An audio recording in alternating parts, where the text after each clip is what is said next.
What's going on, everybody? Welcome back to the Football Diary. And in today's video, we are going to be talking about the NFC and who is the best team in the NFC right now. Now, if you haven't seen it already, we also did this for the AFC, but I feel like the NFC is going to be a much better conversation. It's going to be a lot of fun. So comment down below what you guys think. Who's the best team? Because there are a lot of teams that you can make the case for. And Matt and I have some. We'll bring up the others. But Matt, why don't you start off? Do you want to bring up all the teams that you think have a case and then say your team as well? Or do you want to just start with your team and ride from there and bring them up at the end? Yeah, I'll talk about all the teams. So you look at the standings, and this is one where I don't think looking at the standings does anything. I don't think that shows you who's the good teams here. NFC West, I would probably you're gonna have to count out the Seahawks, I think, now, because Russell Wilson might miss 8 weeks. But even though the Niners are struggling, they have a good roster. The Rams, their defense is struggling. They have the two best defensive players in the league. The Cardinals are 5-0. Then you go to the NFC North. The Packers are 4-1.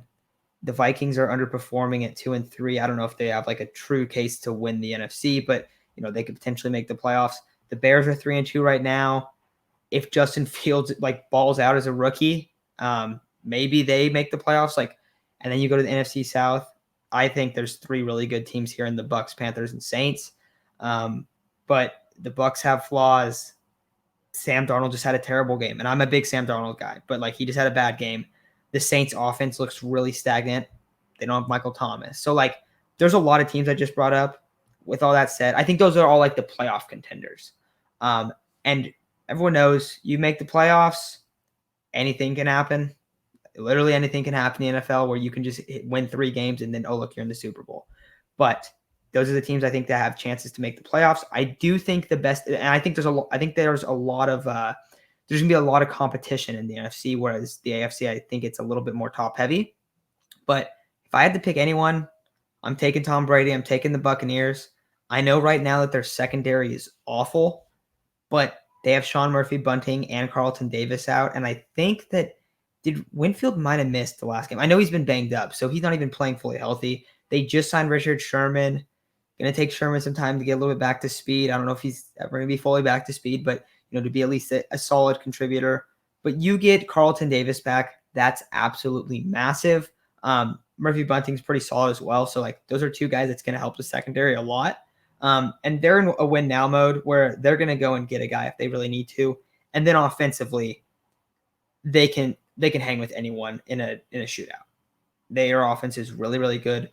Playoff Lenny has translated into this season. He looks like a monster. The Brady to Mike Evans connection this year has been insane. AB's had a really solid year. Gronk's even been hurt. And then, of course, there's Chris Godwin as well. And then an offensive line where Tristan Wirfs was an absolute money first-round pick. Everyone talks about Rashawn Slater this year. Tristan Wirfs was that dude last year, and he's showing that again this year. He looks ridiculously good. So their offense is insane. Their defensive line and front 7 is great. It's just that secondary, and I think it's going to get figured out. That's why I give them the edge. Still, you can name a lot of other teams, and you can have a case. You can have an argument for many other teams. But who do you have, McConnell?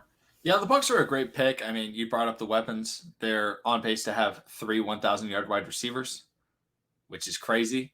Having a 17-game season helps with that. But I'm going to go – there's only one team in the NFL, Matt, that has yet to have a bad game. There's only one team.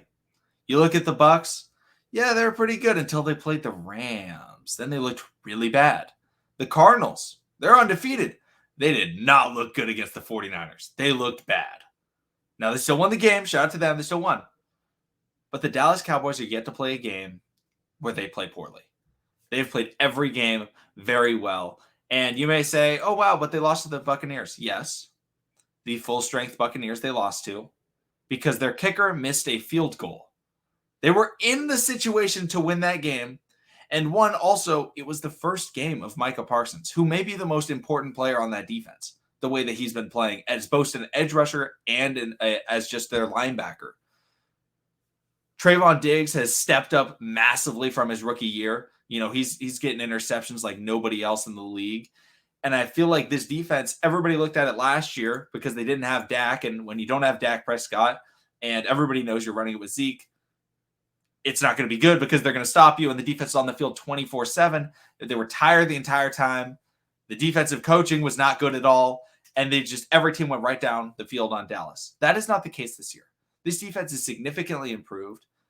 And the offense, in my opinion, not only is it the most well-balanced offense in the league with the great passing attack, the great offensive line, the great rushing attack, it's the best offense in the league.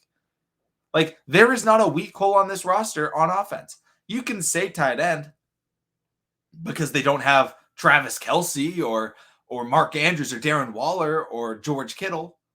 But Dalton Schultz gets the job done. He catches the football and he moves up the field. And who's a great Dallas Cowboys tight end that catches the football, moves the ball downfield? Jason Witten. Wasn't going to burn anybody, wasn't going to go crazy, but he was going to catch an 8-yard pass and fall over. And that's a critical part of this offense because CeeDee Lamb, he can go deep. He can stretch the field. Amari Cooper can stretch the field. They don't even have Michael Gallup, but Wilson can stretch the field. They haven't even used their best wide receiver threat, okay? Simi Fehoko hasn't even been used. That's a joke. If you guys don't know, I'm a massive Simi Fehoko fan. Had to throw his name in there. But then they've got this great 1-2 punch and the change of pace back from Tony Pollard from Ezekiel Elliott. And fun fact, in the Dak Prescott era, the Dallas Cowboys are yet to lose a game in which they rush the ball more times than they throw it. And now they've got a rushing attack like they have right now, and that's all they need to do. Run the football. And they started slow with Zeke. They didn't run the ball against the Buccaneers. They literally just didn't do it, which is the strength of this team. And they were still able to almost win because that's how good they played. This is, in my opinion, the best team in the NFC, but it's very, very close. I'm not saying they're running away with it. I'm saying I think they're the best. There's about 4 other teams you can throw out there that I think that you can make a case for. And my number 2 would maybe be the Packers. The issue is they have a fall apart tendency sometimes when they play teams. Like, I feel like they can beat anybody, but also they could play the Lions and just fall apart completely. And there's one guy. There's a certain guy that really hurts the Packers. Rodgers sometimes. Sometimes Rodgers. No. Kevin King. Kevin King also. Kevin King also. But Rodgers will sometimes have games though where, like he did against the Bucs last year, where it's just bleh. Not in the playoffs. That was in the regular season game where he just looks terrible. He looked terrible against the Saints. It happens. I like it. I like the idea of the Cowboys. I don't like the idea of the Packers. I don't think they're too great on.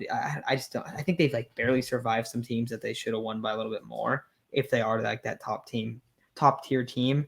I think Rodgers kind of barely gets them over the edge. I think that's why they don't end up going. Like, that's why I think they've only won 1 Super Bowl, because it's like it's always up to solely Aaron Rodgers to do it, and like he'll do it most of the time, but not every single time. And then for the Cowboys, though, the biggest thing is that they had Mike Nolan last year, and this year they have Dan Quinn as their defensive coordinator. I'm not looking at all the defensive coordinator changes throughout the league right now, but just saying that's probably the best defensive coordinator jump you can have. Dan Quinn is and was a very good defensive coordinator. Maybe not a head coach, but he's been a good coordinator. And there are many, many guys like that in the league on offense and defense. And I think that is a huge deal. On the other hand, Mike Nolan, who the Cowboys had a historically horrible defense last year, he's one of the worst defensive coordinators like ever. Like he's one of the, I've heard him talked about that before. Like you don't want to be in that discussion. And Dan Quinn's in like, oh, he's a very good defensive coordinator. So I think that's the biggest reason for that. I brought up the Rams a little bit. They could definitely, make some noise. The Packers can because they have Aaron Rodgers, but I don't know how much faith I have them. The Cardinals also could, but they got to stay healthy. Like they can't lose their key guys because they're a little bit thin in other spots of the roster. However, their elite guys are best of the best caliber players. So that's really big. And anytime you have a quarterback like Kyler Murray, you got a shot. It's like there's a lot of teams here. And we don't know. What do the Saints look like when they have Michael Thomas? Like we haven't seen that yet, So, but I don't know. Anything else you want to add? No, I don't think so. I feel like it's just I want to see in the comment section down below what everybody else thinks because I feel like there's so many. So hopefully some fans of these other teams are watching this video and letting us know what they think. But thank you everybody for watching. Subscribe for more current football content. And we'll see all of you again next.